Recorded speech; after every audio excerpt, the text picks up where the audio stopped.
때하 35장 16절 18절입니다. 35장 16절 18절 읽겠습니다. 이와 같이 당일에 여호와를 섬길 일이 다 준비되매 요시야 왕의 명령대로 유월절을 지키며 번제를 여호와의 제단에 드렸으며 그때 모인 이스라엘 자손이 유월절을 지키고 이어서 무교절을 7일 동안 지켰으니 선지자 사무엘 이후로 이스라엘 가운데서 유월절을 이같이 지키지 못하였고 이스라엘 모든 왕들도 요시야가 제사장들과 레위 사람들과 모든 온 유다와 이스라엘 무리와 예루살렘 주민과 함께 지켰던 것처럼 유월절을 지키지 못하였더라.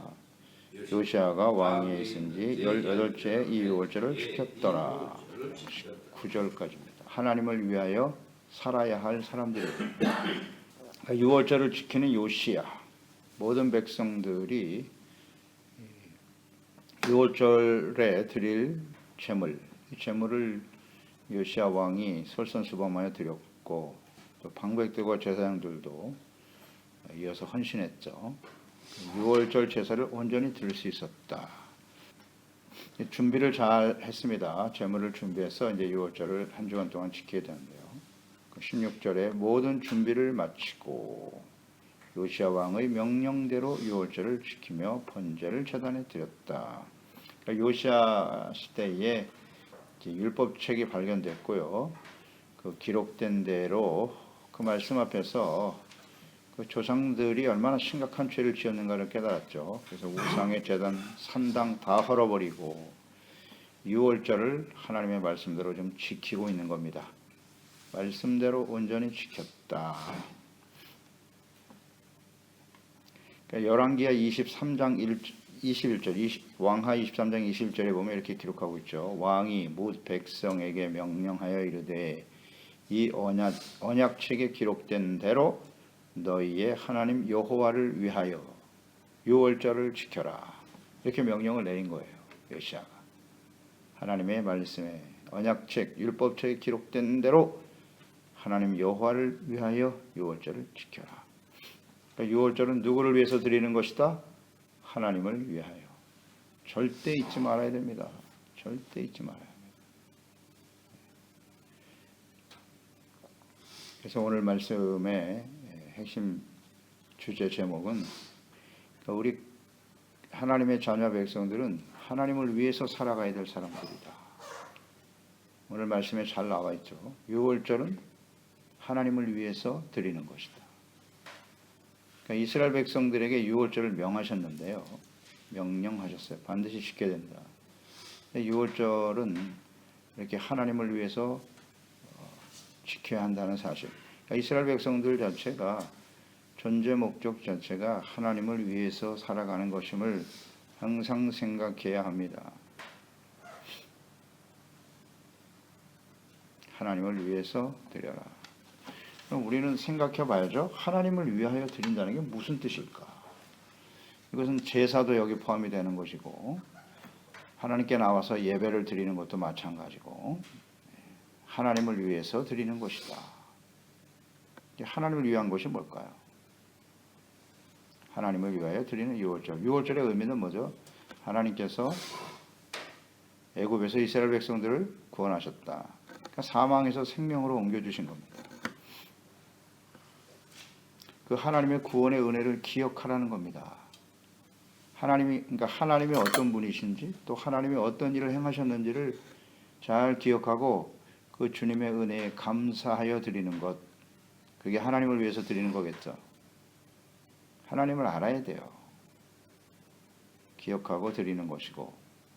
그리고 하나님께서 우리를 구원하셨으니 제물을 드리는데요. 7일 동안 유월절 7일 동안 성회로 모여서 번제를 드리지 않습니까?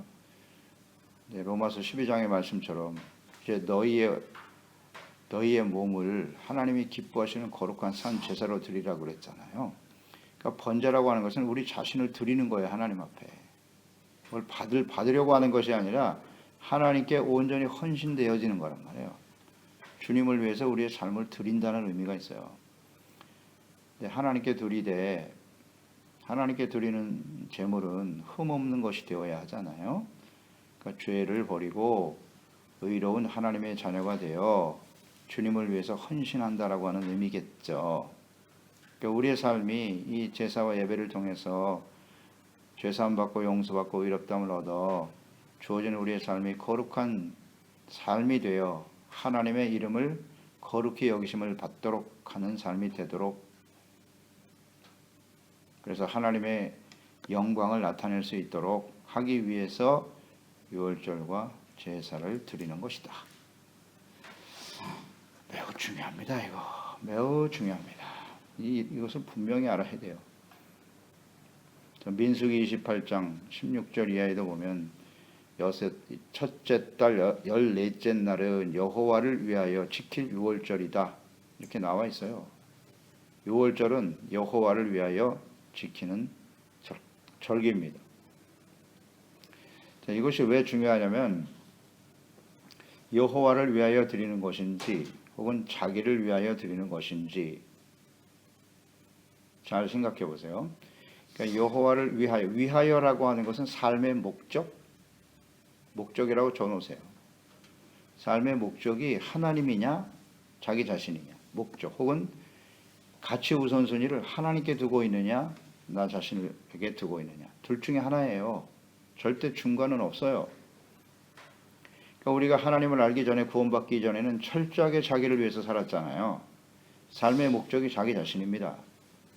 모든 가치 우선순위가 자기 자신에게 있어요. 자신의 유익을 위해서 자기가 원하는 대로 그렇게 살았잖아요.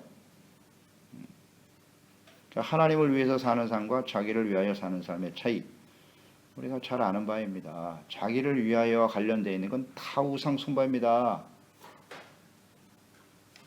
중요한 문제입니다. 이거 하나님을 위해서 사느냐 자기를 위하여 사느냐. 출애굽기 32장 8절 그들이 내가 그들에게 명령한 길을 속히 떠나, 금송아지 우상 세운 사건이죠. 떠나 자기를 위하여 송아지를 부어 만들고 그것을 예배하여 그것에 제물을 드리며 말하기를 이스라엘아 이는 너희를 애굽 땅에서 인도하여 낸 너희의 신이라 하였도다. 금송아지 우상을 세운 목적이보다 자기를 위하여. 레위기 26장 1절 이 말씀으로 뭐 성경에 가득합니다. 대표적으로 뽑아보는 겁니다. 너희는 자기를 위하여 우상을 만들지 말지니, 우상은 무엇을 위해? 자기를 위해 만드는 게 다 우상입니다.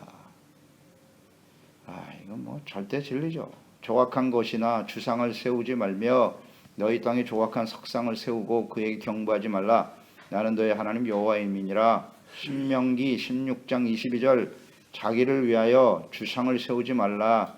네 하나님 여호와께서 미워하시느니라. 자기를 위하여 세우는 것은 우상이고 그걸 하나님 미워하신다고요. 잘 묵상해야 합니다. 하나님을 위하여 드리는 것이냐 자기를 위하여 드리는 것이냐. 제사와 예배. 그러니까 이스라엘 백성들의 멸망의 원인이 뭐냐? 유월절을 지키지 않았기 때문이다. 우리가 배웠잖아요. 유월절을 지키지 않았기 때문인데 그 유월절의 의미를 몰라요. 왜 지키려고 하셨는지. 그게 하나님을 위해서 드려야 될 절기인데 지키지 않았다는 얘기는 뭐예요? 하나님을 위한 삶을 잃어버렸다는 거죠. 그렇지 않나요? 그것이 결국 역사에 비극을 초래하게 됐다. 이게 성경이 우리에게 주는 교훈 아닌가요? 이걸 놓치면 안 돼요. 이게 성경 아무리 읽어도 이걸 깨닫지 못하면 이게 핵심이거든요. 자기를 위하여 신앙생활하는 건 다 우상 숭배입니다. 하나님을 위해서 해야지. 하나님을 위해서. 그렇기 때문에 하나님을 위해서 하는 것이기 때문에 감사하고 은혜에 대해서 반응하는 거니까. 그리고 두렵고 떨리는 마음이 있겠죠. 하나님을 위해서 하는 것이니 죄를 버리고 의의 삶을 추구하게 될 것이고, 또 하나님을 위해서 하는 것이니까 이건 절대 변하면 안 되는 거죠. 하나님이 변함이 없으신 것처럼 자기를 위하여 섬기는 사람은 일시적이에요. 처음엔 잘하다가 나중에 다 중단돼요. 어떻습니까, 여러분? 한순간에 잘해. 그러다가 사라져. 왜 그럴까요? 하나님을 위해서 드리는, 하나님은 변함이 없으신 분인데요. 신실하신 분이신데요. 하나님의 사랑은 절대 변하지 않아요. 영원한 것이 사랑이에요. 그러니까 하나님을 위해서라는 것은 하나님께 감사, 하나님을 사랑하기 때문에 이런 게 다 동기가 되는 거예요. 오직 주님의 이름과 영광을 위해서 사랑하니까 하나님의 사랑, 이런 게 다 동기가 되는 거죠. 목적, 가치, 사랑, 믿음도 들어가겠죠. 하나님을 믿는 건지 자기 자신을 믿는 건지. 소망도 들어갈게요. 소망도 들어가는 거예요. 하나님을 위한, 하나님께 소망을 두느냐, 자기 자신에게 소망을 두느냐, 이런 문제일 거예요. 잘 묵상해야 돼요.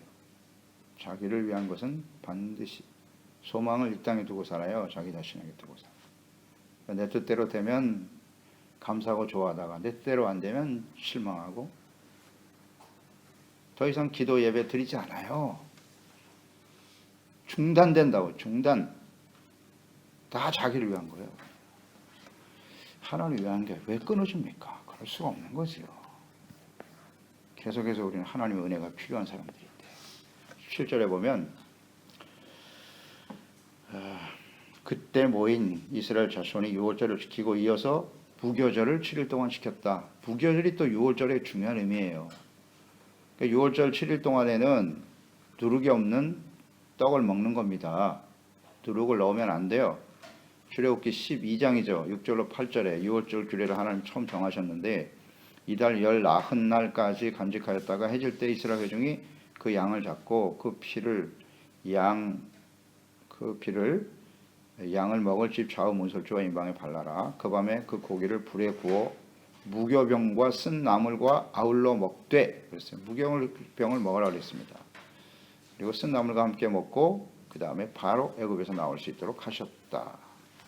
이것이 이제 출애굽기 34장 하나님의 신의 산에서 이 규례를 정하시는 거예요. 18절에 보면 너는 무교절을 지키되 내가 네게 명령한 대로 아비벌 그 절기에 1회 동안 무교병을 먹어라. 이는 내가 아비벌에 애굽에서 나왔음이니라. 그래서 이 무교병 쓴나물과 함께 먹는 건데 쓴나물이라고 하는 것은 애굽에서의 고통스러웠던 생활을 기억하라는 거죠. 그 가운데서 하나님이 구원하셨다. 우리가 과거 이렇게 고통 속에 살았었지. 그런데 하나님이 우리를 은혜로 구원해 주셨지. 쓴나물 먹으라고요. 잊지 말라는 겁니다.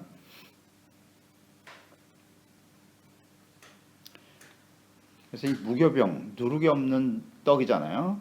이건 어떤 의미냐면 출애굽기 12장 15절에 보면 너희는 이래 동안 무교병을 먹을지니 그 첫날의 누룩을 너희 집에서 제하라 그랬어요. 먹지 않을 뿐만 아니라 누룩이 집에 있으면 안 돼. 일주일 동안에는 제하라 그랬고요. 무릇 첫날부터 일곱째 날까지 유교병을 먹는 자는 이스라엘에서 끊어지리라. 그건 하나님 백성이 아니라는 거예요. 있으면. 또 12장 19절로 이어지죠. 출애굽기 이래 동안은 누룩이 너희 집에 발견되지 아니하도록 하라.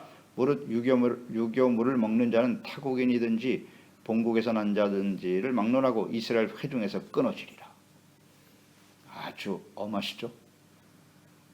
누룩이 있는 걸 먹으면 끊어진대요. 자, 그러면 이 누룩이라고 하는 게 어떤 의미인가 생각해 봐야죠.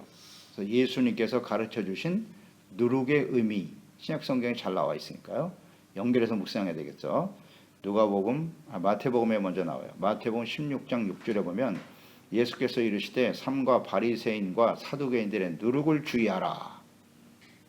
예수님이 이렇게 말씀하셨어요. 그 다음 누가복음 12장 1절로 이어지는데요. 그동안 무리 수만 명이 모여 서로 밟힐 만큼 되었더니 예수께서 먼저 제자들에게 말씀하여 이르시되 바리새인들의 누룩 곧 외식을 주의하라. 이렇게 되어 있네요. 바리새인의 누룩을 주의하라고 하셨고 그 누룩의 내용이 뭐냐? 외식이다. 이렇게 말씀하셨다는 거예요. 예수님께서요. 외식하는 거. 속은 썩어 문드러져 있는데 겉으로만 하나님을 섬기려고 하는 거. 이게 누룩입니다. 바리새인들은 그 외식 때문에 결국 멸망당했죠. 하나님 앞에 자신들이 죄인이라는 사실을 시인했으면 구원받는 건데 예수님 앞에서 말이죠. 자신들은 의로운 척했다. 이런 외식하는 거. 형식적으로 하나님을 섬기려고 하는 거. 그러니까 유월절과 누룩과 외식을 한번 이렇게 연결해서 묵상해 보세요. 오늘날 유월절은 성만찬이고 주일날이 유월절이라고 했는데 하나님 앞에 나와서 그냥 겉모습으로 예배드리는, 내용은 전혀 없어요. 누룩을 제거하라고 그랬지 않습니까? 누룩은 또 죄와 연결되어 있어요. 고린도전서 5장 1절에 보면 너희 중에 심지어 은행이 있다함을 들었다. 그런 음행은 이방인 중에도 없는 것이야. 누가 그 아버지 아내를 취하였다 하는 도다. 이렇게 쭉 나가다가 이런 사람들은 다 사탄에게 내어줬다. 5절에 보면 육신은 멸하고 영은 주 예수의 날에 구원을 받게 하는 것이다. 그리고 7절에 보면 고린도전서 5장 7절에 너희는 누룩 없는 자인데 새 덩어리가 되기 위하여 묵은 누룩을 내버려라. 우리의 유월절 양 곧 그리스도께서 희생되셨느니라.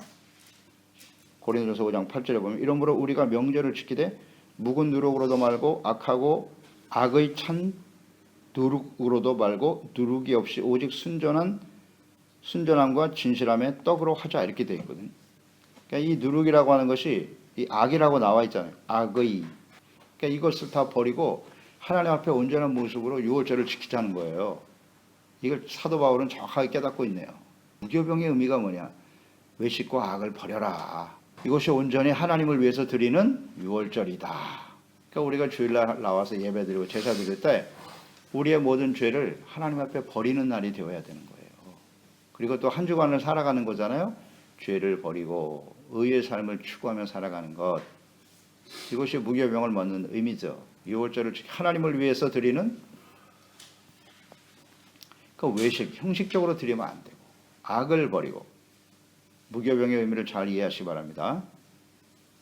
그렇지 않은 상태에서 하나님께 제사와 예배를 드리면 의미가 없어요. 그것 때문에 이스라엘은 하나님의 공의의 심판대 앞에 서게 되었다. 오늘날 우리도 마찬가지겠죠. 이런 의미를 모르고 그냥 수많은 죄를 지내고 무슨 절기를 지키고 그러다가는 하나님의 공의 앞에 서게 될 것이다. 말씀대로 지키지 않았다 이거예요. 요시야 시대까지 이걸 지킨 사람이 없다고 하니까요. 그래서 18절에 선지자 사무엘 이후로 이스라엘 가운데 유월절을 이같이 지키지 못하였고 이스라엘 모든 왕들도 요시야가 제사장들과 레위 사람들과 모인 온 유다와 이스라엘 무리와 예루살렘 주민과 함께 지킨 것처럼 유월절을 지키지 못하였더라. 선지자 사무엘을 언급하네요. 그러니까 사사시대 이후에 이것을 온전히 지킨 사람은 없었다. 이걸 다시 한번 강조했네요. 요약을 해보죠. 유월절의 의미, 은혜를 기억하라. 구원의 은혜를 기억하는 것이고요. 무교병을 먹으면서 7일 동안 제사를 드리는 거거든요. 그러니까 제사의 목적은 죄를 버리는 거잖아요. 죄를 깨닫고 회개하고 버리며 하나님의 거룩한 백성으로 살아가는 것이다. 하나님의 구원받은 하나님의 자녀 그리스도인답게 살아가기 위해서. 그러니까 이날은 하나님을 위해서 드리는 것이라고 그랬으니까 우리는 하나님이 다스리시는 하나님의 나라의 백성이다. 정체성을 깨닫고 삶의 목적을 분명히 하고 우리가 무엇을 행해야 할 것을 분명히 깨닫고 하나님 앞에 드려지는 것, 우리의 삶자, 우리의 몸을 거룩한 산제물로 드리는 날이에요. 주님을 위해서 드리는 거예요. 이게 유월절 제사의 의미겠죠. 그런데 이렇게 온전히 지킨 사람들이 없었다는 거예요. 요시야 왕 때까지. 아시겠죠? 이게 성경이 기록한 하나님이 분명히 기록하셨죠. 이렇게 지킨 사람이 없다고. 이게 이제 왕정 시대 아닙니까? 사무엘 이후라고 그랬으니까 왕정 시대죠. 사무엘 이후에 하나님의 다스림을 버렸잖아요, 이스라엘. 우리도 사람이 왕이 되어 다스리게 해달라고. 그 결과가 이렇게 지금 요시야 이후에 그 아들에 의해서 북이스라엘과 남유다는 완전히 망하더라. 멸망당했다. 그 원인이 뭐냐? 이 유월절을 제대로 지키지 않았기 때문이라는 거예요. 말씀대로 안 지켰다는 거예요. 그래서 우리는 유월절에 나타난 하나님의 말씀 같은 것을 좀 제대로 이해하고요. 매 주일마다 이 질문을 하세요. 간단해요. 내가 하나님을 위해서 하고 있는지 나 자기를 위해서 자신을 위하여 하고 있는지를 정리하면 돼요. 솔직하게 고백하면 돼요. 하나님 앞에. 간단한 문제입니다. 내가 지금 하나님을 위해서 예배를 드리고 있는지 나 자신을 위하여 드리고 있는지 그 중심이 누구냐? 하나님이에요? 자기 자신이냐? 이건 속일 수 없겠죠? 예, 하나님은 우리를 감찰하시고 의도를 다 알고 계시기 때문에 속이면 안 돼요. 하나님 앞에 솔직하고 진실해야죠. 진실해야죠. 하나님은 자기를 위하여, 자기를 위하여는 다 우상입니다. 그것을 미워하신다잖아요. 미워. 이스라엘이 이래서 멸망의 길을 가는구나. 교훈입니다. 교훈. 그래서 절대 자기를 위해서 드려서는 안 되고요. 하나님을 위해서 의롭고 거룩한 삶으로 회복을 의미하는 거예요. 누룩 없는 떡이니까. 누룩이 없다. 죄를 버린다는 것인데 이 떡을 예수님께서는 생명의 떡으로 표현하셨죠. 요한복음 6장 48절 이하에 내가 곧 생명의 떡이다. 너희 조상들은 광야에서 만나를 먹어서도 죽었지만 이는 하늘에서 내려온 떡이라고 말씀하셨어요. 그러니까 이 누룩이 없는 떡, 죄가 없고 거룩하신 하나님의 아들 예수 그리스도잖아요. 그 예수 그리스도를 먹어야 산다고 그랬어요. 이 떡을 먹는 자는 생명을 얻는다고 하셨어요. 그러니까 예수님, 생명의 떡이신 예수를 먹는다는 게 무슨 뜻이냐. 6월절 무교병을 먹는 것과 같은 의미예요. 죄를 버리고 의와 생명의 삶을 선택하는 거예요. 의의 삶을 선택하는 거예요. 그게 예수 그리스도를 따르는 삶을 의미하는 것이고, 또 하나는 누룩이 없는 떡은 예수 그리스도와 더 나아가서 진리의 말씀이에요. 진리의 말씀입니다. 하나님의 말씀만이 순전합니다. 순전합니다. 인간적인 생각과 말, 주장 그 안에는 절대 순수함이 없어요. 아멘이신가요? 네. 세상 사람들이 뭐 어떤 철학을 말하고 어떤 주장을 말하고 무슨 의의를 이야기하지만 그 안에는 다 누룩이 들어있어요. 누룩이 들어있습니다. 우리가 인생 살아봐서 알지 않습니까? 세상엔 진리가 없어요. 순전하고 깨끗한 진리는 오직 하나님의 말씀뿐이다. 세월을 살아가면서 우리가 깨닫는 바입니다. 이건 아직도 깨닫지 못하는 그리스도인들이 참으로 많아요. 이 순전하고 깨끗한 하나님의 말씀을 가까이 하기보다는 세상에 무슨 말들을 듣는 걸 좋아해. 누룩이 가득한데 그 안에는 그것도 분별도 못해. 그걸 끌어들여가지고 그게 무슨 마치 진리인 것처럼 참 어리석지 않습니까? 하나님의 말씀을 있는 그대로 이해하고 받아들여야지. 말씀만이 순전해요. 목적이 분명하니까. 그 순수함 앞에 서면요, 우리의 죄가 그대로 드러날 수밖에 없어요. 드러납니다. 그래서 회개하고 돌이켜서 하나님의 다스림, 오직 하나님을 위해서 살아가는 삶으로 바뀌겠죠. 이게 바로 6월절에 나타난 하나님의 뜻이에요. 이렇게 지켰던 사람이 요시아였다는 거. 주님이 이걸 원하신다는 거잖아요. 원하신다는 거예요. 앞으로 우리의 주어진 우리의 삶을 한번 돌이켜보고요. 어떻게 살아가야 할 것인가를 다시 한번 결단은 저희들이 떼어야 하겠습니다. 기도하겠습니다. 하나님 아버지, 오늘도 주님의 말씀을 대합니다. 우리가 하나님의 자녀가 되고 하나님의 다스림을 받는 하나님의 백성이 됐다. 영광스러운 일이죠. 이건 우리 스스로 우리의 노력으로 된 것이 아니고 하나님의 택하심과 부르심과 인도하심, 하나님의 은혜로 된 일이죠. 하나님 앞에서 우리가 얼마나 심각한 죄인인가를 말씀을 통해 깨닫게 하셨고요. 회개하고 돌이키고 용서받고 의롭다함을 얻어 하나님의 의의 자녀와 백성이 되게 하신 것입니다. 놀라운 은혜죠. 그런데 구원받은 하나님의 백성들이 계속해서 지키고 순종해야 할 것이 있다. 그 중에 애굽에서 구원받은 백성들에게 유월절을 지키라고 명하셨던 하나님의 뜻이 어떠하신지를 다시 한번 깊이 묵상하게 하시니 감사합니다. 이스라엘 백성들, 택한 백성들이 어찌하여 이방인들에게 짓밟혀 멸망을 당하고 말았는고? 이 유월절을 온전히 말씀대로 지킨 사람들이 없었다는 거예요. 유월절의 의미를 제대로 몰랐다. 왜 하나님이 이걸 지키라고 하셨는가? 이 유월절은 자기 자신들을 위하여 하는 것이 아닙니다. 하나님을 위하여 드리는 거예요. 간단한 문제인데 오늘날도 많은 그리스도인들이 하나님의 자녀들이 하나님을 위하여 드리기보다는 여전히 자기 자신을 위하여 신앙생활하는 우상 숭배에 깊이 빠져 있습니다. 그 결과는 어떻게 될까요? 말씀대로 되겠죠. 주여, 이 말씀을 대하는 저희들 철저하게 하나님을 위해서, 하나님이 우리의 삶의 목적이고 삶의 가치 우선순위가 되게 하세요. 믿음, 소망, 사랑을 오직 하나님께 두고 우리를 하나님 앞에 거룩한 산채물로 드려지는 순수하고 순전하고 진실된 모습으로 주님을 섬기는 저희들이 되게 하여 주셔서 하나님 앞에 영광스러운 모습으로 주의 이름을 거룩히 여김을 받으시며 살아가다가 주님 앞에 설 수 있는 우리 모두가 되게 하소서. 예수님의 이름으로 기도드리옵나이다.